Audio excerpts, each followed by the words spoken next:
Welcome to short and विद्यालय। Guys, ये first video है पेड क्लास का। ठीक है, 140 वर्ड पर मिनट की डिक्टेशन है ये, और इसका पीडीएफ आपको व्हाट्सअप में मिल जाएगा। ठीक है, जो आप लोगों ने अपना नंबर दिया है उसी में हमने एक ग्रुप बना दिया है, उसी में आपको इसका पीडीएफ मिल जाएगा। ठीक है, तो चलिए स्टार्ट करते हैं। पहली क्लास है हमारी, तो आप लोग ध्यान से लिखिएगा। ठीक है, और खूब प्रैक्टिस कीजिएगा। चलिए स्टार्ट करते हैं। Ready start.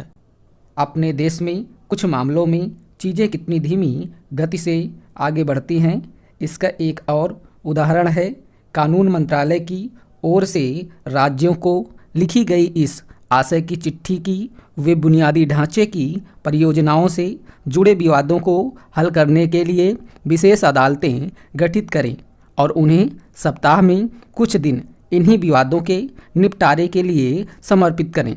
कायदे से यह काम तभी शुरू हो जाना चाहिए था जब 2 वर्ष पहले संबंधित कानून में इसी उद्देश्य की पूर्ति के लिए आवश्यक संशोधन कर दिया गया था। कोई नहीं जानता कि इस ओर अपेक्षित ध्यान क्यों नहीं दिया गया। जो भी हो, कानून मंत्रालय की ओर से राज्यों को भेजी गई चिट्ठी से यह इंगित होता है कि उत्तर प्रदेश, मध्य प्रदेश और कर्नाटक के उच्च न्यायालयों ने अपेक्षा के अनुरूप काम शुरू कर दिया है। समझना कठिन है कि यह काम अन्य राज्यों में क्यों नहीं शुरू हो सका। कम से कम अब तो यह सुनिश्चित किया ही जाए कि बुनियादी ढांचे की परियोजनाओं से जुड़े विवादों का निपटारा प्राथमिकता के आधार पर हो। इन विवादों के निपटारे में तत्परता का परिचय केवल इसलिए नहीं दिया जाना चाहिए कि इससे कारोबारी माहौल को और सुगम बनाने में मदद मिलेगी, बल्कि इसलिए भी किया जाना चाहिए ताकि विकास योजनाओं को गति मिल सके और विभिन्न परियोजनाओं के अटकने लटकने के कारण उनकी लागत में होने वाली अनावश्यक वृद्धि से बचा जा सके। एक ऐसे समय जब भारत विदेशी निवेशकों को आकर्षित करने के साथ इस कोशिश में है कि चीन से बाहर निकलने के लिए तैयार उद्योग भारत आए, तब अंतर्राष्ट्रीय निवेशकों को यह संदेश जाना ही चाहिए कि इस देश में अदालती मामलों का निपटारा समय पर होता है। वास्तव में आवश्यकता केवल इसकी नहीं है कि बुनियादी ढांचे की परियोजनाओं से संबंधित विवादों के समाधान के लिए विशेष अदालतें सप्ताह में कुछ खास दिन समर्पित करें, बल्कि इसकी भी है कि एक तय समय सीमा में फैसले तक पहुंचना सुनिश्चित किया जाए। कुल मिलाकर तारीख पर तारीख के दुष्चक्र को रोकने की सख्त जरूरत है।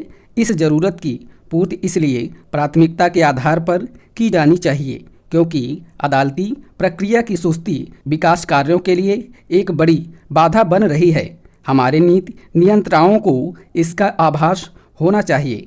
समय पर न्याय न मिल पाना एक गंभीर समस्या है और इसके चलते अन्य अनेक समस्याएं उभर रही हैं।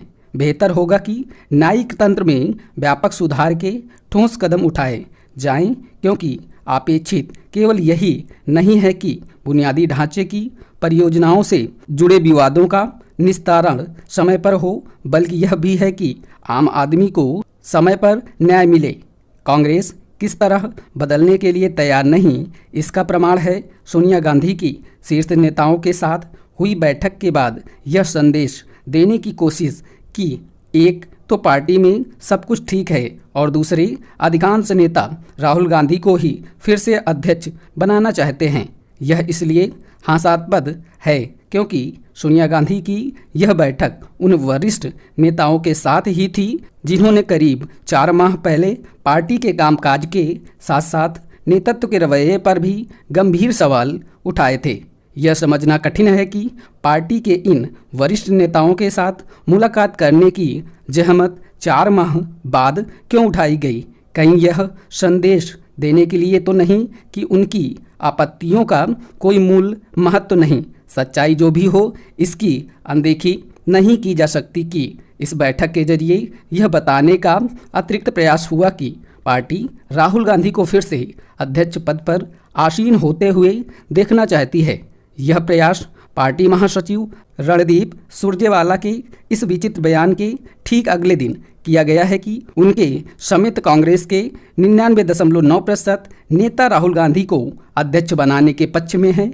यह चाटुकारिता संस्कृत को खाद पानी देने और पार्टी से ज़्यादा परिवार को महत्वपूर्ण बताने के अलावा और कुछ नहीं। जो भी कांग्रेसी यह हवा बना रहे हैं कि पार्टी का उद्धार केवल राहुल गांधी के पुनः अध्यक्ष बनने से ही हो सकता है, वे कांग्रेस के हितैषी नहीं कहे जा सकते हैं। जब यह शीशे की तरह साफ है कि राहुल की नाकामी के कारण ही कांग्रेस का बेड़ा गर्क हुआ है, तब उन्हें फिर से अध्यक्ष पद पर बैठाने की कोशिश पार्टी के भविष्य के साथ खिलवाड़ ही है। कांग्रेस इस सच की स्वीकारोक्ति में जितना देर करेगी उतना ही अपना नुकसान करेगी। राजनीति राहुल के स्वभाव में नहीं है। सच तो यह है कि वह राजनीति कर भी नहीं रहे हैं। वह राजनीति करने के नाम पर प्रधानमंत्री नरेंद्र मोदी के खिलाफ अपनी भड़ास निकालते रहते हैं। चूँकि उनका एकमात्र उद्देश्य प्रधानमंत्री को नीचा दिखाना है, इसलिए वह अक्सर न्यूनतम राजनीतिक शिष्टता का परिचय भी नहीं देते। वास्तव में वह ऐसा व्यवहार कर रहे हैं जैसे देश की सत्ता उनकी निजी जागीर थी और मोदी ने उसे उनसे जबरन छीन लिया है। वह गांधी परिवार के सदस्य हैं, तो इसका यह मतलब नहीं कि उनकी सतही छिछली राजनीति की भी जय जयकार की जाए। आज के भारत में ऐसा नहीं होने वाला। यह बात सोनिया और राहुल गांधी की जी हुजूरी करने वालों को जितनी जल्दी समझ में आए, कांग्रेस के लिए उतना ही बेहतर है। किसानों के आंदोलन के सिलसिले में सुप्रीम कोर्ट ने सरकार और किसान संगठनों के प्रतिनिधियों की भागीदारी वाली समिति गठित करने की जो पहल की, उसका कोई सकारात्मक परिणाम निकलने की उम्मीद कम ही है। इसका कारण कुछ किसान संगठनों का अड़ियल रवैया है। वे ऐसा व्यवहार कर रहे हैं जैसे समस्या का समाधान निकालने की सारी जिम्मेदारी केवल सरकार की है और उनका काम केवल नित नई मांगें पेश करना है। दिल्ली में डेरा डाल चुके किसान संगठन पहले नए कृषि कानूनों में कुछ बदलाव और न्यूनतम समर्थन मूल्य यानी MSP की व्यवस्था को सुदृढ़ करने की मांग कर रहे थे, लेकिन सरकार से बातचीत के बाद वे इस पर अड़ गए कि तीनों नए कृषि कानूनों को रद्द किया जाए। यह हठधर्मिता के अलावा और कुछ नहीं। विडंबना यह है कि किसान संगठनों का हठधर्मी रवैया बढ़ता ही जा रहा है। सरकार से वार्ता कर रहे कुछ किसान संगठन अब इस पर आपत्ति जता रहे हैं कि अन्य किसान संगठनों से बात क्यों की जा रही है। यह विचित्र आपत्ति जताने वालों में कुछ स्वयंभू और संदिग्ध आचरण वाले किसान नेता हैं। बेहतर होगा कि सुप्रीम कोर्ट यह देखे कि कुछ किसान संगठन किस तरह अतार्किक रवैया अपनाए हुए हैं। किसान संगठनों के ऐसे रवैये को देखते हुए उसे ऐसा कोई काम नहीं करना चाहिए जिससे सरकार पर अनुचित दबाव डालने की कोशिश करने और मनमानी का परिचय देने वाले तथ्यों का मनोबल बढ़े।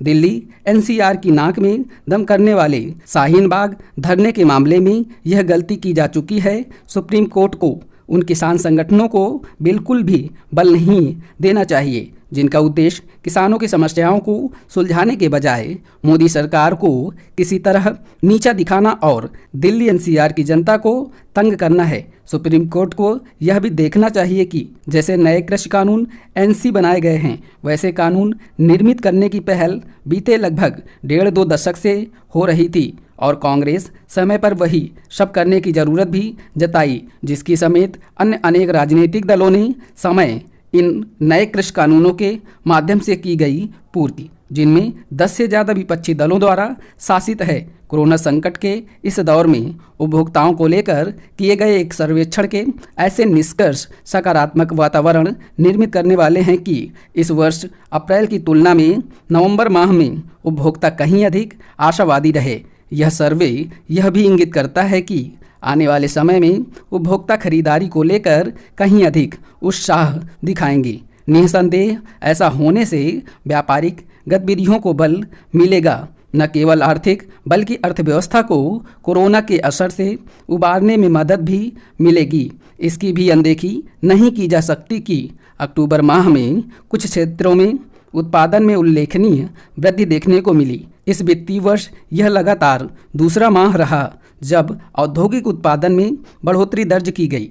इसके साथ ही बुनियादी ढांचे और ऑटो सेक्टर में भी सुधार के स्पष्ट संकेत दिख रहे हैं। यह भी महत्वपूर्ण है कि अंतर्राष्ट्रीय रेटिंग एजेंसी S&P ने भारतीय अर्थव्यवस्था के बारे में अपने अनुमान को संशोधित किया है। उसने यह उम्मीद जताई है कि भारतीय अर्थव्यवस्था अनुमान से बेहतर नतीजे हासिल कर रही है और आने वाले समय में विकास दर में तेजी आएगी।